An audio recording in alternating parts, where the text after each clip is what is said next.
ሉቃስ ምዕራፍ 11 ቁጥር 1 ነው የምናነበው። መነሻችን ከሱ ነው። በጌታ ስም አነባለሁ። እንደዚህ ይላል። እርሱም በአንድ ስፍራ ይጸልይ ነበር። በጨረሰም ጊዜ ከደቀ መዛሙርቱ አንዱ ጌታ ሆይ ዮሐንስ ደቀ መዛሙርቱን እንዳስተማረ እንጸልይ ዘንድ አስተምረን። እንግዲህ ጸሎት ሁላችን እናውቃለን፣ ቃሉን እናውቀዋለን፣ በተወሰነ ደረጃ ምን እንለማመዳለን። ጸሎት ማለት ከእግዚአብሔር ጋር ግንኙነት ማድረግ ማለት ነው። ቀላል ትርጉሙ ከእግዚአብሔር ጋር ኮኔክሽን መገናኘትን መፍጠር ወይም ማድረግ ማለት ነው። እንግዲህ ጸሎት ለኔና ለእናንተ ለክርስቲያኖች ጌታን ለምናውቅ ጌታን እንከተላለን ለምንድል የህይወታችን ማዕከላዊ ጉዳይ ነው፣ ዋና ጉዳይ ነው። እዚህ ያለን ሁላችን ጌታን ስንቀበል አንድ ነገር በማድረግ ነው የጀመርነው። አንድ ነገር በማድረግ ያም ደግሞ በመጸለይ ነው የጀመርነው። እኔ ኃጢአተኛ ነኝ፣ ጌታ ሆይ ይቅር በለኝ፣ እንደ ልጅ አድርገህ ተቀበለኝ የሚል ጸሎት ነው የጀመርነው። ስንጀምር ህይወት የጀመርነው ነገር ግን ይሄ የጅማሬ ጸሎት የሚቆይ የሚቋረጥ የሆነ ቦታ ላይ የሚቆም ሳይሆን በእድሜ ዘመናችን ሁሉ የሚቀጥል አብሮን ያለ ልንለማመደው የሚገባ ፈጽመን ልንረሳው ልንተው የማይገባ የክርስቲያን የህይወት ልምምድ ነው። እስቲ ጸሎት በሉ። ክርስቲያን ነኝ ለሚል ይሄ እስትንፋስ ነው። ሰው ያለ ኦክሲጅን መኖር እንደማይችል አንድ ክርስቲያን በእውነት ጌታን አመልካለሁ እከተላለሁ የሚል አንድ ክርስቲያን ያለ ጸሎት ያለ መንበርከክ በጌታ ፊት ያለ መቅረብ ክርስቲያን ነኝ ማለት አይችልም። ክርስቲያን ከጌታ ጋር መገናኘት አለበት። እሱም ደግሞ በጸሎት ነው። በጸሎት ወደ ጌታ ይቀርባል፣ በጸሎት ከጌታ ጋር ይነጋገራል። እግዚአብሔር ደግሞ በቃሉ ለልጁ ይናገራል። እግዚአብሔር የተባረከ ይሁን። ስለዚህ ከጸሎት የተለየ ክርስትና የለም ማለት ነው። ዝም ብለን የስም ክርስቲያን ካልሆንን በስተቀረ እሁድ ቸርች የመምጣት ልማድ አባዜ ያለብን ካልሆነ በስተቀረ እኔ ክርስቲያን ነኝ የሚል አንድ ሰው ያለ ጸሎት መኖር አይችልም። ያለ ጸሎት ክርስቲያን ነኝ ማለት አይችልም። እንዳልኳችሁ ክርስትና የሚጀምረው በጸሎት የሚቀጥለውና የሚያልቀውም በጸሎት ነው። ይሄ እንግዲህ ከጌታችን ከኢየሱስ ክርስቶስ የምናየው የህይወቱ ልምምድ ነው። ልንከተለውም ደግሞ የሚገባ የህይወት ልምምድ ነው። ጌታችን ኢየሱስ ክርስቶስ ከህይወቱ መጀመሪያ ከአገልግሎቱ መጀመሪያ እስከ አገልግሎቱ ወይም ደግሞ የምድር ህይወቱ ፍጻሜ ባለው ጊዜ ሁሉ ከርሱ ያልተለየ ሁሉ ጊዜ የሚለማመደው የነበረ ጸሎት ነው።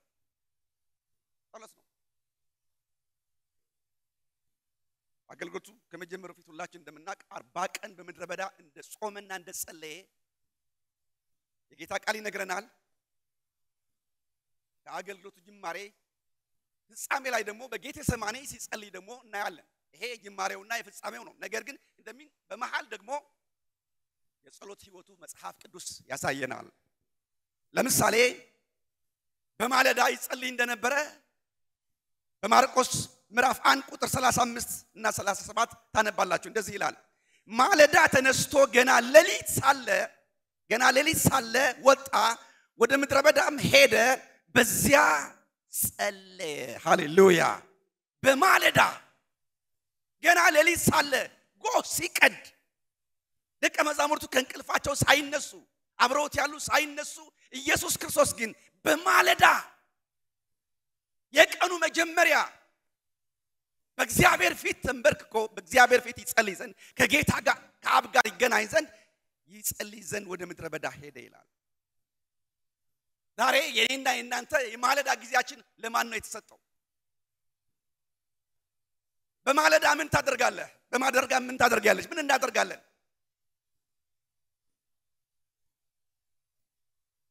ከእንቅልፋችን ስንነሳ የመጀመሪያ ተግባራችን ምንድነው? እንደ ክርስቲያን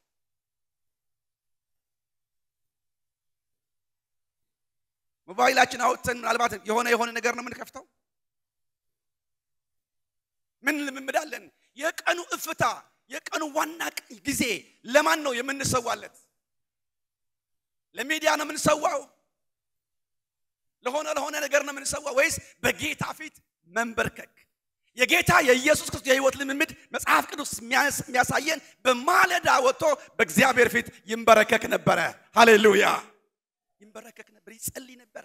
ቃሉ የሚለው እንደሱ ነው ስምዖን ከእርሱ ጋር የነበሩትም ገስግሰው ተከተሉት ባገኙት ጊዜ ሁሉ ይፈልጉሃል አሉት ይላል ገስግሰው በማለዳ ፈልገው አገኙት በጸሎት ስፍራ ይታወቃል የት እንደሚጸልይ እና እዛ ቦታ ሄደው አገኙትና ሰው እኮ ተሰብስቧል አንተን እየፈለገ ሰው ከመሰብሰቡ በፊት እሱ ግን በጌታ ፊት ይሰበሰብ ነበር በጌታ በኢየሱስም የዝምድ የኔና የናንተ ልምድ ይሁን አሜን በሉ እስቲ የአንድ ክርስቲያን ልምምድ የቀኑ አስራት የቀኑ ዋና ነገር የቀኑ በኩር የጊዜው ጣፋጭ ጊዜ ወንዶቼ በማለዳ እኔና እናንተ በእግዚአብሔር ፊት ተንበርከን ጌታን ልናመልከው ጌታን ልናከብረው ቀናችንም ደግሞ ለእርሱ አሳልፈን ልንሰጠው ይገባል በጌታ በኢየሱስም ማለዳችሁ ማንም አይብላው ማለዳችሁ በጌታ ፊት ተንበርከካችሁ እሱን የምታመልኩበት እሱን የምታከብሩበት ይሁንላችሁ ማለዳችሁ ሌላ አይብላው ማለዳችሁ ፌስቡክ አይብላው ሚዲያ አይብላው ማለዳችሁ ሰማይ የሚከፍት ይሆንላችሁ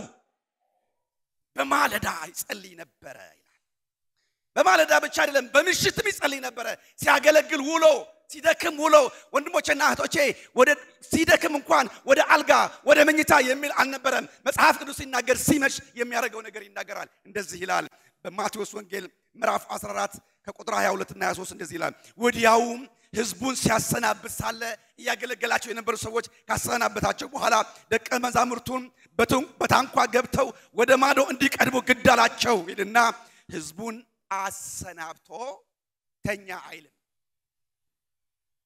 አይልም ቃሉ ምን ይላል ህዝቡን አሰናብቶ ይጸልይ ዘንድ ብቻውን ወደ ተራራ ወጣ ሃሌሉያ አሰናብቶ ብቻውን ወደ ተራራ ወጣ በመሸ ጊዜ ብቻው በዚያ ነበር ምን ያረገ እየጸለየ ዛሬ አገልግሎት በጣም አድካሚ ነው በጣም ደክሞኛል ብሎ እንኳን ጸሎት አልተወም ነገር ግን በዚያ ምሽት እንደገና ወደ ምድረ በዳ ሄዶ እንደገና ወደ ተራራ ሄዶ ይጸልይ ነበር ታውቃል ምንም አድካሚ አገልግሎት ይኑረው በስጋ ደክሞ ሊሆን ይችላል ሆኖም ግን ጸሎትን አይከለክለውም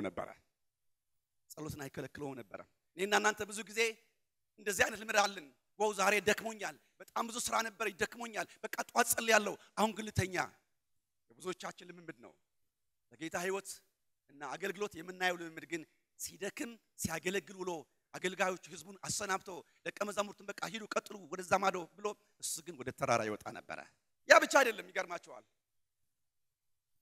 እኔና እናንተ አንዳንድ ጊዜ የምንለማመደው የአዳር ጸሎትም ነበረው ሌሊቱን ሙሉ የሚጸልይበት ጊዜም ነበረው ይላል ሉቃስ 6:12 ላይ በዚያ ወራት ይጸልይ ዘንድ ወደ ተራራ ወጣ ይልና ሌሊቱን ሁሉ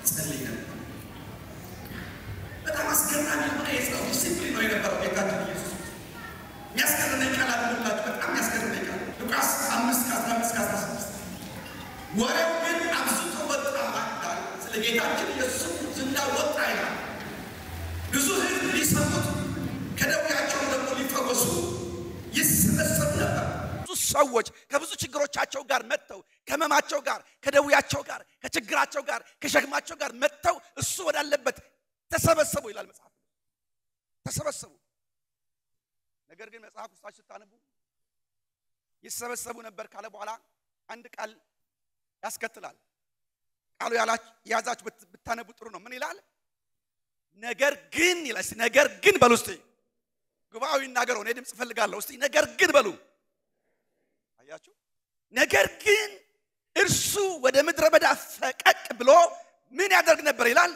ይጸልይ ነበር ይላል ሰው ተሰብስቧል ጉባኤ ተሰብስቧል እኮ እሱን ፈልጎ የመጣ ብዙ ነው ግን የሱ ፕራዮሪቲ የጌታ የኢየሱስ የአገልግሎት ቅድሚያ የህይወት ቅድሚያ ግን መጸለይ ነው ሃሌሉያ መጸለይ ነው ከጌታ ጋር መገናኘት ነው ህዝቡ ተሰብስቧል እሱን ፈልጎ ነው የመጣው እሱ ግን የጌታን ፊት ይፈልጋል ፈቀቅ አለ ከህዝቡ ዞር አለና እንደገና በጌታ ፊት መጸለይ ጀመረ ዝና ጸሎትን አላስተውም የስሙ መግነን የስሙ ዝና በዓለም በምድር ሁሉ መሰማቱ የለመደውን ጸሎት አላስተውም ወንድሞቼ እናቶቼ በብዙ ሰው መታጀብ በብዙ ሰው መታጀብ ጸሎትን አላስረሳውም። እኛ ቶሎ ነው ጸሎትን እንረሳው። የሆነ ሲሆንልን ነገር ሲሳካልን ስለምን ጌታ የሆነ ነገር ይሰጠንና ከዛ በኋላ ጸሎትን እንተዋለን። አይ አም ቢዚ እንላለን። የጸሎት ጊዜ የለኝም፣ ስራ አለኝ፣ ጊዜ የለኝም። የረዳህን ያገዘህን አሁን የሆንከውን እንድትሆን ያደረገህን የሰራዊት አምላክ እግዚአብሔር ፊቱን ትተህ እሱ መፈለግ ትተህ በተሰጠ ነገር ላይ ልብ አድርገህ ጸሎትን ትተዋል። ጸሎትን ረስተዋል። መንበርከክን ትተሃል። ከትቢያ ያነሳን ከውደቅ ያነሳን ሰው ያረገና ከፍ ያረገንን እኔና እናንተ አሁን ባለንበት ሁኔታ ወንድሞቼ እናቶቼ የጌታ ፊት መፈለግ ለኛ ቀልድ ሆኗል። የትርፍ ጊዜ ጉዳይ ሆኗል። የትርፍ ጊዜ ሲኖረን ነው ጸሎት ብናስበው ወይም ደግሞ ችግር ሲያጋጥመን እንጂ በሰላሙ ጊዜ መጸለይ እኔና እናንተ ጋር የለም። እሱ ግን ዝናቡ ናይንቶ ያለ በብዙ ህዝብ መታጀብ በሆነ ጊዜ እሱ ግን ቅድሚያው በጌታ ፊት መንበርከክ ነው። በጌታ ፊት መንበርከክ ነው።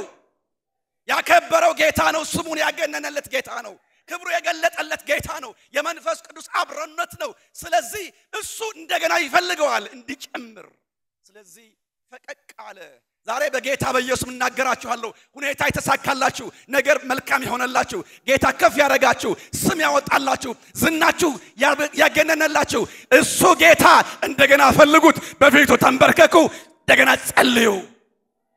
ምንም ነገር ከጸሎት አያስረሳ። ጸሎትን አትጣል። እሱ የዘላለም የክብር ምክንያት ነው። አሜን በልስቲ። የአገልግሎት መሳካት ጸሎትን አላስጣለው። ስለዚህ ከአገልግሎቱ ጅማሬ እስከ አገልግሎት ፍጻሜ የምናየው አስገራሚው ዲሲፕሊን ጸሎት።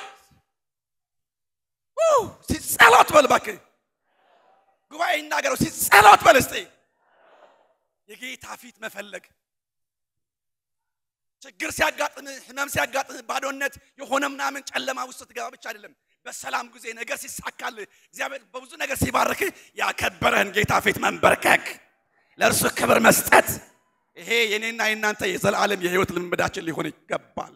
ከጌታ የምንማረው ይሄ ነው። ህመም ሲሰማ ችግር የሆነ ሲጨልም አይደለም አገልጋይ መፈለግ ጸሎት ምንለው።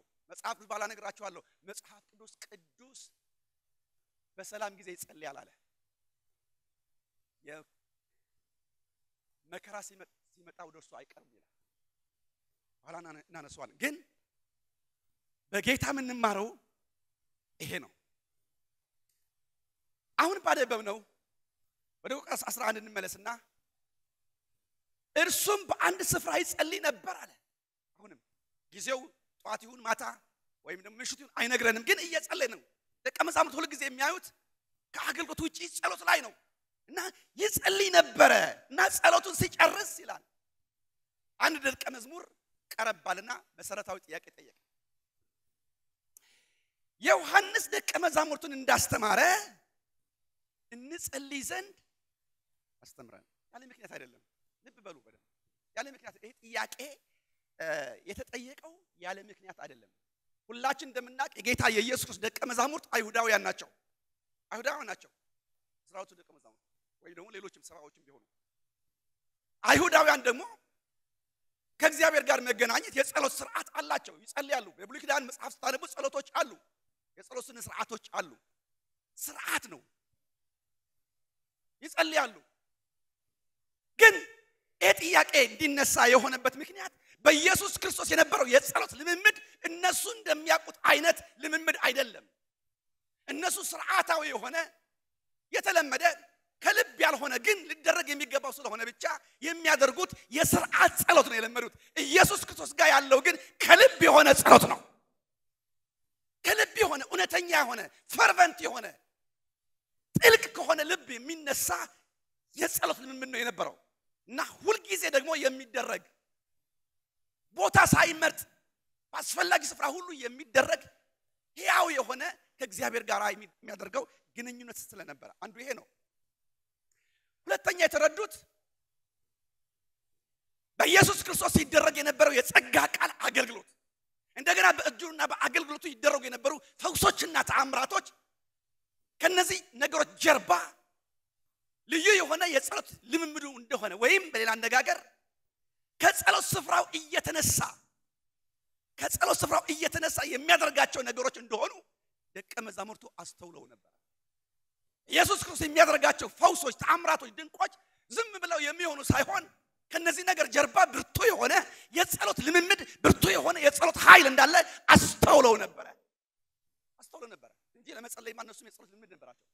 ስለዚህ እንደርሱ አይነት ጸሎት እንዲጸልዩ፣ ሕያው የሆነ ጸሎት እንዲጸልዩ፣ የጸሎት ህይወታቸው እንዲቀየር፣ ኃይል ያለው ጸሎት እንዲጸልዩ ስለፈለገ አንተ እንደምትጸልየው ጸሎት አይነት እንድንጸልይ ያንተ የጸሎት ስርዓት፣ የጸሎት ልምምድ አስተምረን ብለው ጠየቁ። ጥያቄው ደስ የሚል ጥያቄ ስለነበረ ምንም ሳይከራከር ጌታ ኢየሱስ ክርስቶስ ጸሎትን አስተማራቸው። አጋንን ስለማውጣት አይደለም ያስተማራቸው፣ ስለ አሰባበክ አይደለም ያስተማራቸው፣ ስለ ጸሎት ግን አስተማራቸው። ለምን? ዋና ነገር ስለሆነ። ቅዱሳን ጸሎትን መማር አለብን፣ ጸሎትን መለማመድ አለብን። ለምን? ጥቂት ሐሳቦች ላንሳ። ሁላችን እንደምናውቅ ጸሎት አንደኛ ከእግዚአብሔር ጋር ግንኙነት የምናደርግበት መንገድ ነው። ህብረት የምናደርግበት መንገድ ነው። ከእግዚአብሔር ጋር ኮኔክት የምናደርግበት መንገድ ነው ጸሎት። እሱ እንዲሆን እግዚአብሔር ፈቅዷል። በቃ እግዚአብሔር ሁሉን አዋቂ ነው። ሁሉን ያውቃል፣ ሁሉን ይችላል። የኛ ልብ ፍላጎት የልባችን ጥያቄም ቢሆን ያውቃል። ግን እንድንጸልይ አዟል። ትእዛዝ ነው፣ የጌታን ፍላጎት ነው፣ የጌታን ፈቃድ ነው። ስለዚህ መጽሐፍ ሲናገር በአንደኛ ተሰሎንቄ ምዕራፍ 5 ከ17 እስከ 18 ስታነቡ ሳታቋርጡ ጸልዩ። እስቲ ሳታቋርጡ ጸልዩ በሉ። ማን ነው ያለው? ይሄ እግዚአብሔር ቃል ይልና በሁሉ አመስግኑ ብሎ ይህ የእግዚአብሔር ፈቃድ በክርስቶስ ኢየሱስ ወደ እናንተ ነው ይላል። ሰምታችሁኛል? ይሄ በጌታ በኢየሱስ ክርስቶስ በኩል የእግዚአብሔር ፈቃድ ለናንተ ነው፣ ለኔ ነው፣ ወንድሜ ላንተ ነው፣ እህቴ ላንቺ ነው። እግዚአብሔር አምላክ ፈቃዱ ብዙ ፈቃዶች አሉ። ከፈቃዶቹ ሁሉ አንዱ እኔና አንቺ እንድንጸልይ ነው። ያውም የሙከራ ጸሎት፣ የአንድ ጊዜ ሁለት ጊዜ ጸሎት ሳይሆን ሁል ጊዜ እንዲሁም ሳናቋርጥ እንድንጸልይ ነው። ሳታቋርጡ ጸልዩ ማለት 24 ሰዓት ተመርካችሁ ኑሩ ማለት አይደለም። ሳታቋርጡ ጸልዩ ማለት ሁል ጊዜ ከጌታ ጋር ግንኙነት ይኖራችሁ ማለት ነው። አሜን። እስቲ በደም አሜን በሉ። ስለዚህ ጸሎት ለአንድ አማኝ ሲመች ወይም አንዳንዴ ጉዳይ ሲኖረው የሚያደርገው ሳይሆን የሁል ጊዜ የአማኞች ልምምድ ነው። አሜን ይባላል። ያንተ የወንድሜ ያንቺ እህቴ if you are አንተ ክርስቲያን ከሆንክ አንቺ ክርስቲያን ከሆንሽ የእግዚአብሔር ፈቃድ ላንተ ለኔ ላንቺ ሁል ጊዜ የጌታን ፊት እንድንፈልግ፣ ሁል ጊዜ እንድንጸልይ፣ ሁል ጊዜ እንድንበረከክ ይሄ የእግዚአብሔር ፈቃድ ነው። እንድጸልይ የእግዚአብሔር ፈቃድ ነው በሉና ስተናገሩ ለራሳችሁ። እግዚአብሔር ፊታችን ማየት ይፈልጋል፣ ድምጻችን ማየት መስማት ይፈልጋል። አባት ስለሆነ የልጆቹን ድምጽ፣ የልጆቹን የልብ ጩኸት፣ ፍላጎታቸው፣ ሸክማቸው፣ ስሜታቸው እግዚአብሔር መስማት ይፈልጋል። አንደኛ ይሄው ነው እንድንጸልይ ጠየቀበት። ወላጆች ሆናችሁ የልጆቻችሁን ድምጽ መስማት ትፈልጋላችሁ። ቀረብ ብሎ ከእናንተ ጋር እንዲተሻሹ ትፈልጋላችሁ። እናንተ ወላጆች ስለሆናችሁ የልጆቻችሁን ድምጽ ትፈልጋላችሁ። እግዚአብሔር ደግሞ አባታችን ነው። እግዚአብሔር አባታችን ነው። የኔና የናንተ የልጆች ድምጽ ይፈልጋል። ስለዚህ እንድንጸልይ ጠይቆናል። ሁለተኛ ደግሞ ምን ጸልይበት ምክንያት እግዚአብሔር ያለኛ ፈቃድ ሰብሮ መግባት ስለማይፈልግ ነው። ጸሎት ማለት እግዚአብሔር በእኛ ነገር፣ በእኛ ቤት፣ በእኛ ህይወት፣ በእኛ ጉዳይ እንዲገባ ፈቃድ መስጠት ነው። በር መክፈት ነው። ክፈትለት በሩን፣ የልብህን በር ክፈትለት፣ የቤትህን በር ክፈትለት። እግዚአብሔር ወደ ህይወትህ ይገባል፣ ወደ ነገርህ ይገባል። ብዙ ከሱ የምትፈልገው ነገር አለ በኋላ እንደምናየው። ግን ያለ ፈቃድህ እግዚአብሔር ወደ አንተ ህይወት ስለማይገባ ጸሎት ሰማይ እንዲከፈትና ጌታ ወደ አንተ መንፈስ ወደ አንተ እንዲመጣ የማድረጊያ መንገድ ነው። ጌታ ሲናገር እነሆ በደጅ ቆሜ አንኳኳለሁ፣ ማንም ድምጼን ቢሰማ ደጁን ምን ቢያደርግ ቢከፍትልኝ ወደ እርሱ ገባለሁ፣ ከእርሱ ጋር እራት እባላለሁ አለ። ይሄ ለአዳዲስ ሰዎች ብቻ አይደለም፣ ለእኔና ለእናንተ ለአማኞች ጭምር ለሎዶቅያ ቤተክርስቲያን የተነገረ ቃል ነው። ደክማ ዝላ ጸሎት አያስፈልገኝም እኔ ባለጸጋ ነኝ እኔ እንደዚህ ነኝ እንደዛ ነኝ ስትል ነው የተናገራት በስቋላ ነህ ምንም የለህም አላት እውር ነህ ምንም የለህም ነገር ግን እርቃንህን የምትሸፍንበት በእሳት የተነጠረ መጎናጸፊያ እንድትለብስ የምታይበትን አይን እንዲኖርህ ኩል ከኔ ግዛ ብሎ ጌታ ተናገረ ለአማኝ ነው የተጻፈው ይቃል እኛ ገና ለአዳሪ ሰዎች እንጠቀመዋለን ጥሩ ነው ግን ጌታ ልባችን እንድንከፍት ወደ ህይወታችን እንዲገባ ወደ ነገራችን እንዲገባ በጸሎት እንድንጠይቀው እግዚአብሔር አምላክ ይፈልጋል ስለዚህ መጽሐፍ ሲናገር በቆላስይስ ምዕራፍ 4 ቁጥር 21 ላይ ከማመስገን ጋር በጸሎት እየተጋችሁ በእርሱ ትጉ ይላል በጸሎት እየነቃችሁ በእርሱ ትጉ ንቃት ይላል መንቃት ያስፈልገናል ይልቁን ዛሬ በዚህ ዘመን ባለቀ ዘመን ውስጥ የምንኖር እኔና እናንተ የጌታ መምጣት እጅግ በደጅ በሆነበት በዚህ ጊዜ ክፋት አይኑን አፍጦ በዓለም ደረጃ እየሰራ ባለ ጊዜ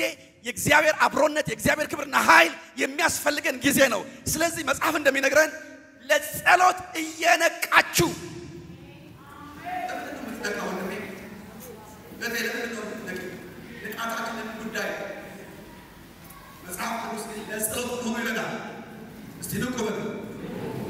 ሁለተኛ ምን ጸልይበት ምክንያት ለምን ጸልያለን ወደ ፈተና እንዳንገባ ፈተና በሞላባት ዓለም ውስጥ ነው የምንኖረው ፈተና በሞላባት ክርስቲያኖችን ብንሆን በብዙ ፈተና እንጋፈጣለን ፈተና የለም አልተባልንም መከራም የለም አልተባልንም ግን ፈተና በእናንተ ውስጥ መጥቶ ጉዳዩ እንዳይፈጽም ምኞቱን እንዳይፈጽም ግን የመከራ ጉልበት የመከራ ሐሳብና እቅድ ማፍረስ ግን እንችላለን ማፍረስ ትችላለህ ወንድሜ ማፍረስ ትችያለሽ ሰይጣን ባንቺ ላይ ያሰበውን ወንድሜ ባንተ ላይ የታሰበው የታቀደውን የጨለማ እቅድ ወንድሜ በጸሎት ልታፈርሰው ትችላለህ ለዚህ ነው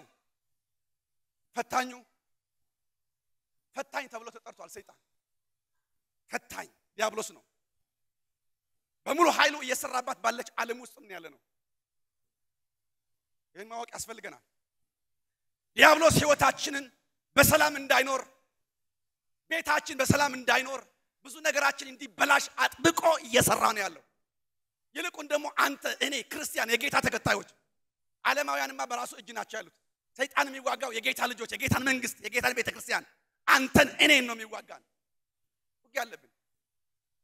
ውጊያ አለ ጌታም ሲናገር የተናገረው በማቴዎስ 26:41 ላይ ወደ ፈተና እንዳትገቡ ትጉና ምን አድርጉ የጌታ ቃል ነው ወደ ፈተና እንዳትገቡ ትጉና ጸልዩ መንፈስ ተዘጋጅታለች ስጋ ግን ደካማ ነው አላቸው ይላል ይሄ በጌቴሴማኒ በሚጸልይበት ጊዜ በዛ ከባድ ጊዜ ደቀ መዛሙርቱ ግን አንቀላፍተው ነበር ይላል እሱ ያጣጣረ የጸለየ የሱ ደቀ መዛሙርቱ ግን ያንቆራፋሉ ተኝተዋል ሲመጣ አንቀላፍተዋል አረባካችሁ አንድ ሰዓት እንኳን ልትተጉ አልቻላችሁ አረባካችሁ ይላችኋል ይሄዳል አሁንም ላቡ ከጭንቀት የተነሳ እንደ ደም ነጠብጣብ መሬት ላይ እየፈሰሰ ጸልዮ ደግሞ መጥቶ ሲመጣ ታያቸው አሁንም ተኝተዋል ያንቆላፋሉ አረ ወገኖች ወደ ፈተና እንዳትገቡ ትጉና ጸልዩ ህይወታችሁ ከህይወት ሊያጎድል የሚችል ፈተና በፊታችሁ ነው በመንገዳችሁ ነው ይሄ ልትቋቋሙት ልትሻገሩት የምትችሉ በመጸለይ ነው የዲያብሎስ ስራ በማፍረስ ነው የምትሻገሩት እንጂ በማንቀላፋት አይደለም ልክ ነው ይገባኛል አልጋው ይሞቃል ብርድ ልብሱ ደግሞ በጣም ኮምፎርት ነው ከብርድ ልብሱ ውጭ ደግሞ ቅዝቃዜ አለ እሱ አንፈልገውም ግን ብርድ ልብሳችን ገልጠን በጌታ ፊት መንበርከክ ግን ፈተናችንን የምናሸንፍበት መንገድ ነው በፊታችን ያለ የጠላት ወጥመድ የምንሰብርበት ወንድሜ በመንገድ ላይ የተሰወረ አንተ የማታውቀው ጠላት የሰራብህ ወጥመድ የምትሰብረው በማለዳ ተነስተህ በጌታ ፊት ስትንበረከክ ቀንህን ትዋጀዋለህ ዘመንህን ትዋጀዋለህ ቤትህን ትዋጀዋለህ ልጆችህን ትዋጃለህ ትዳርህን ትዋጃለህ ቢዝነስህን ትዋጀዋለህ ታንቀላፋለህ ጠላት ይደንስብሃል ትንበረከካለህ ጠላትህን ታንበረከካለህ ፕሪንሲፕሉ ይሄ ነው ትንበረከካለህ ዲያብሎስ በፊት ይንበረከካል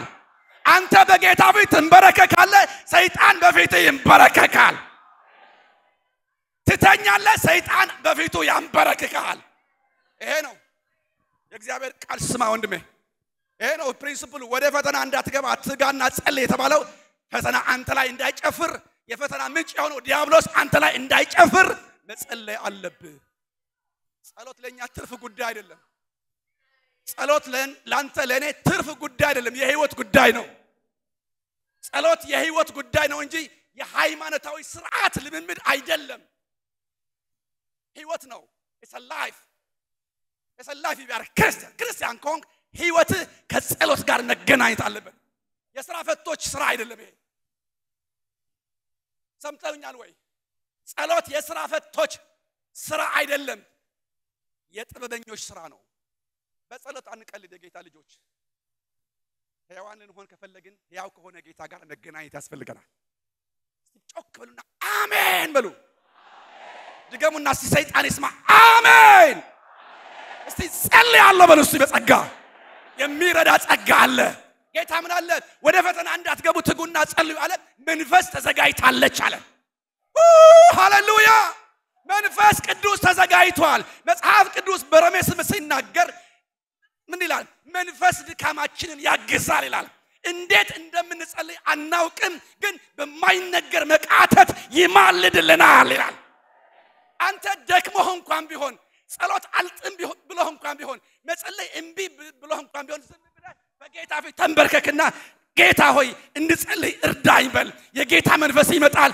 የምትጸልየው ርዕስ ይሰጣል የምትጸልይበት አቅም ይሰጣል 5 ደቂቃ መጸለይ አልችልም ብለህ የነበርከው ከመንፈስ እርዳታ የተነሳ ሰዓታት መጸለይ ትችላለህ የሚረዳ መንፈስ አለ ጌታ ነው ያለው እኔ አይደለም ያልኩት መንፈስ ድካማችንን ያግዛል እኔ ጸሎት ይደክመኛል ጸሎት አላውቅም አትወቅ ምናል ጌታ ሆይ እርዳኝ ማለት ያቀተሃል ከዛ በኋላ መንፈስ ቅዱስ ይረዳሃል ከዛ በኋላ ትዋጋለህ የጥላት ሰፈር ትመታለህ ምሽጉን ታፈርሳለህ ሃሌሉያ የተዘጋጀው መንፈስ ይረዳሃል ጸሎት የሥራ ፈቶች ስራ አይደለም ያዋቂዎች ነው የጀግኖች ስራ ነው አሜን በል እስቲ ስበደም አሜን በል እባክህ ኢየሱስ ጌታ ነው ሃሌሉያ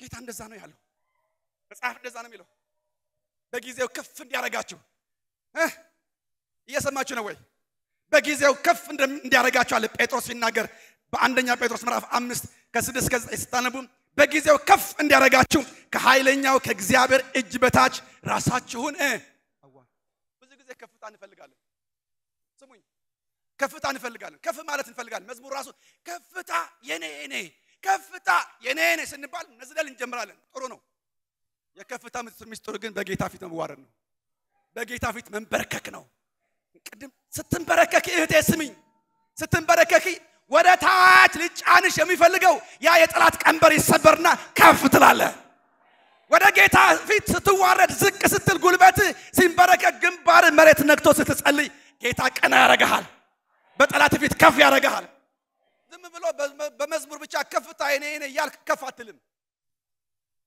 ከፍ እንዳትል የሚዋጋ ጠላት አለ ከፍታህን የሚጠላ ስኬትህን የሚጠላ ደስታህን የሚጠላ ጠላት አለ የእግዚአብሔር ቃል ነው የሚለው አለ በእርሱ ፊት ራስን በዘይት ቀብቶ በጠላት ፊት በዘይት ቀብቶ ቀና እንድትል ከፍ እንድትል የሚያረግህ አንተ በጌታ ፊት ስትንበረከክ ነው ይሄው ቃሉ የሚለው እንደሱ ነው በጊዜው ከፍ እንዲያረጋችሁ ከኃይለኛ ከእግዚአብሔር እጅ በታች ራሳችሁን አዋርዱ እርሱ ስለናንተ ያስባል የሚያስጨንቃችሁ ሁሉ በእርሱ ላይ ጣሉት ብሎ በመጠን ኑሩ ንቁ ይላል በመጠን ኑሩ ማለት ሰልፍ ዲሲፕሊን ይኑራችሁ ስነ ስርዓት የጸሎት ስነ ስርዓት ይኑራችሁ ማለት ነው ራሳችሁን ግዙ የጸሎት ስርዓት ይኑራችሁ ማለት ነው በመጠን ኑሩ ማለት ንቁ ይላል ይልና ባላጋራችሁ ዲያብሎስ ይላል ቀጥሎ ባላጋራ ማለት ጠላት ማለት ነው ጠላት አለ ወንድሜ ወደድክም ጠላህም አረ እኔ ከማንም ጋር አልተጣላሁም መስሎሃል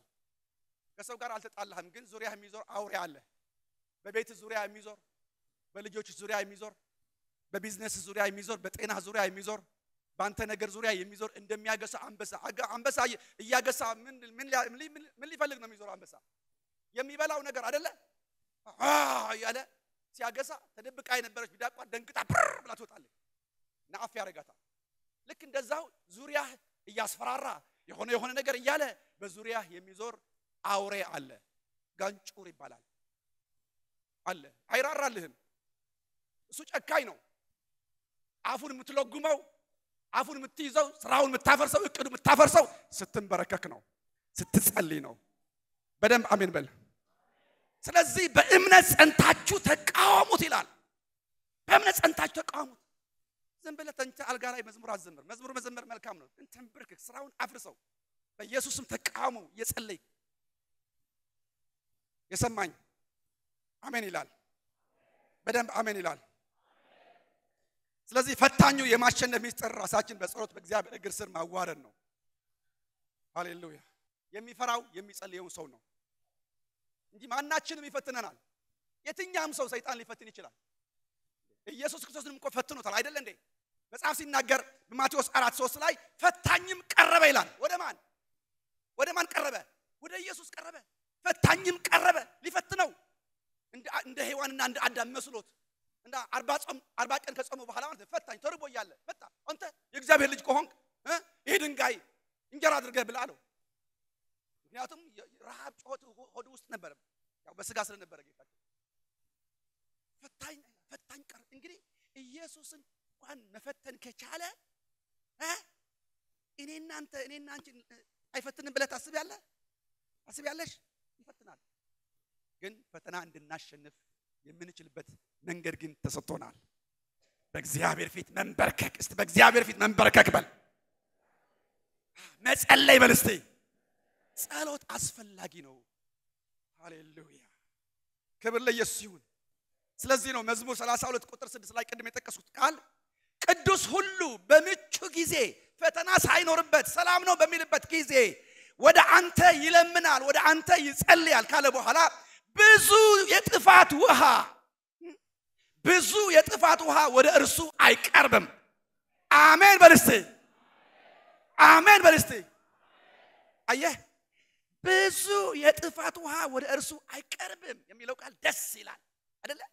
ደስ አሜን ያስብላል። ከዛ በፊት ያለው ቃል ግን ሌላ ነው። ምን ይላል? ጻድቅ ቅዱስ በምቹ ጊዜ ሰላም በሆነ ጊዜ ምን ያደርጋል አለ? ይጸልያል። አየህ፣ ይጸልያል። እኔና እናንተ የለመድነው ችግር ሲመጣ ነው ወደ ጸሎት። ፓስተር ናጸልይልኝ፣ እንትናዬ ናጸልይልኝ። ጥሩ ነው፣ ይሄም ክፉ አይደለም። ግን ይሄ ነገር ሳይመጣ ሰላም ባለ ጊዜ በእግዚአብሔር ፊት መጸለይ፣ ጌታን ማመስገን፣ አየህ፣ ሰይጣንን ማሰር፣ ክፋትን መከልከል። ክፉ መስሎት ክፋቱን ይዞ ሲመጣ በእኛና በክፋት አምጪ መካከል እግዚአብሔር ይገባል።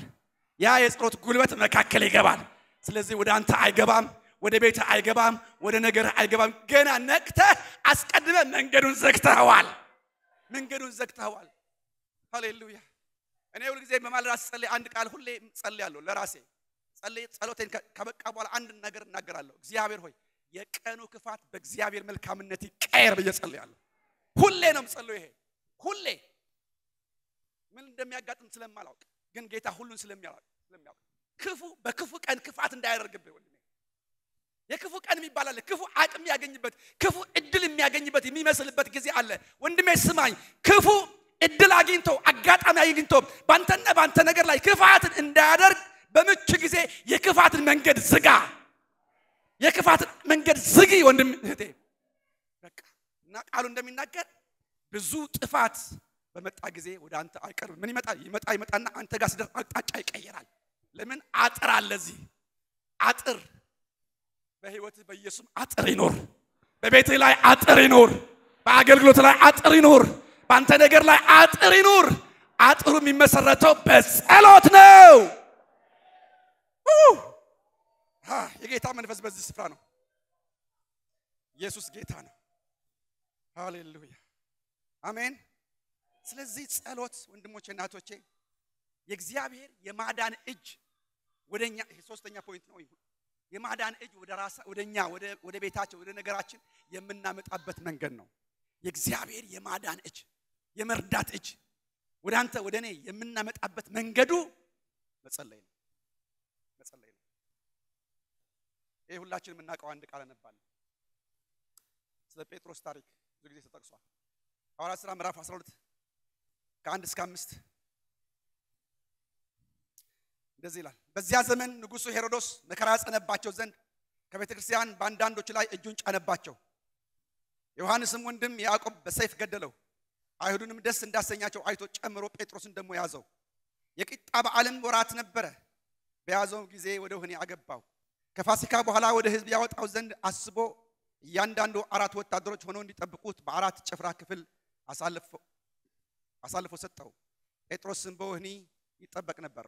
ነገር ግን በቤተክርስቲያን ስለ እርሱ ወደ እግዚአብሔር ጸሎት አጥብቆ ይደረግ ነበር።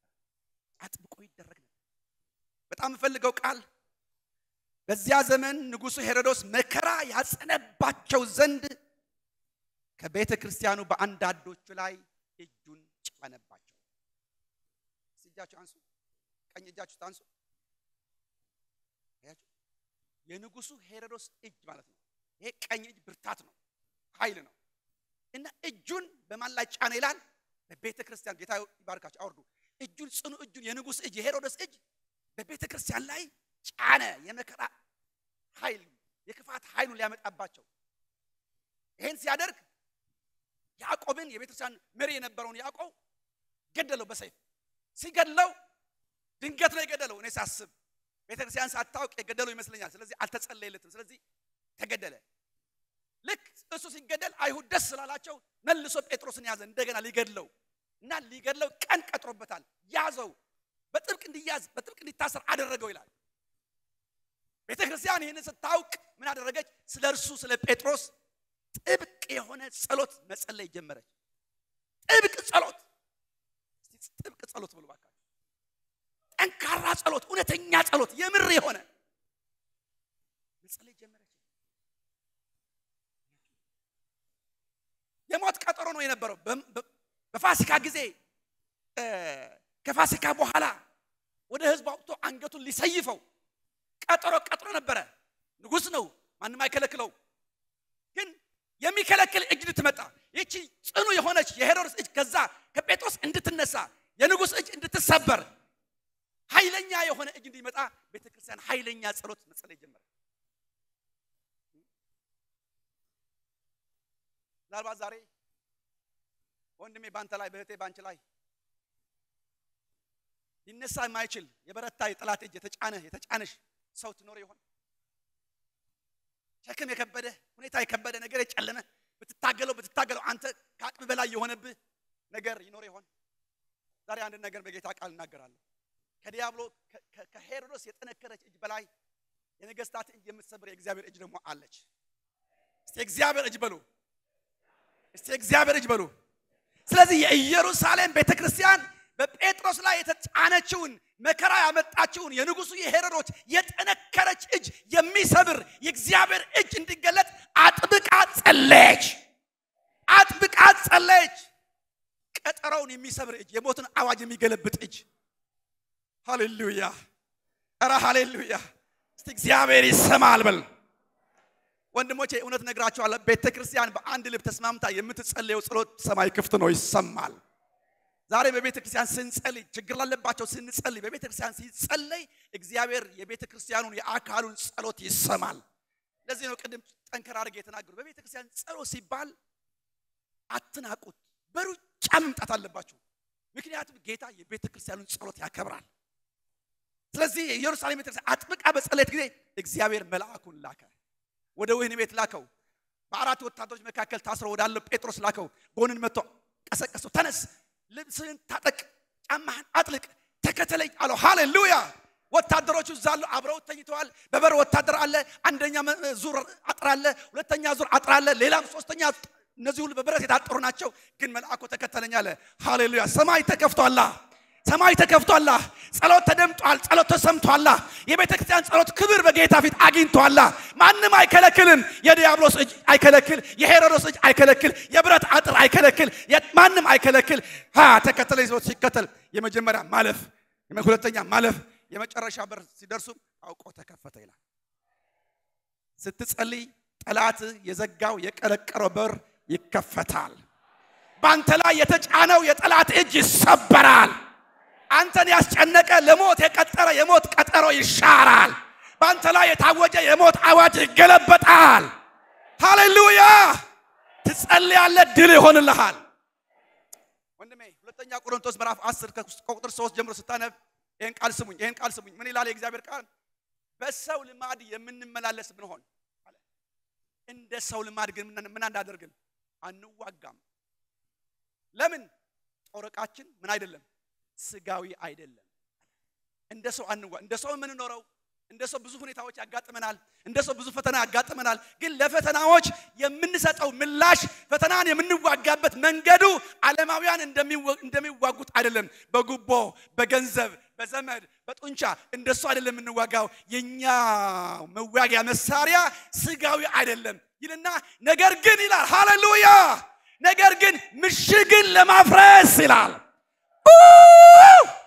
ምሽግን ለማፍረስ ግን ብርቱ ነው አለ በእግዚአብሔር ዕውቀት የሚነሳውን ከፍ ያለውን ሁሉ እናፈርሳለን ወንድሜ ስማኝ ባንተ ላይ የተመከረ እግዚአብሔር ላንተ ያለውን ፈቃድ የሚቃወም በሰማይ ያለው የእግዚአብሔር ሐሳብ ላንተ የሆነው መልካም ነገር የሚቃወም የጠላት ምክር የጠላት ሐሳብ የሰዎች ክፉ ሐሳብ ሁሉ እናፈርሳለን ትጸልያለህ ይፈርሳል ትጸልያለሽ ይፈርሳል በቤትሽ ላይ የተመከረ በህይወት ላይ የተመከረ በስራ ላይ የተመከረ በመንገድ ላይ የተሰወረ የትኛው ወጥመድ የትኛው ምክር ትጸልያለህ ይፈርሳል ትጸልያለህ ይከፈታል ጦርቃዬ ስጋዊ አይደለም በል ጦርቃዬ ስጋዊ አይደለም ምሽግን ለማፍረስ በልስቴ ጠላት የመከረ የተመሸገበት ያንን ለማፍረስ ግን ብርቱ ነው በልስቴ ስንቶች ሰማችሁ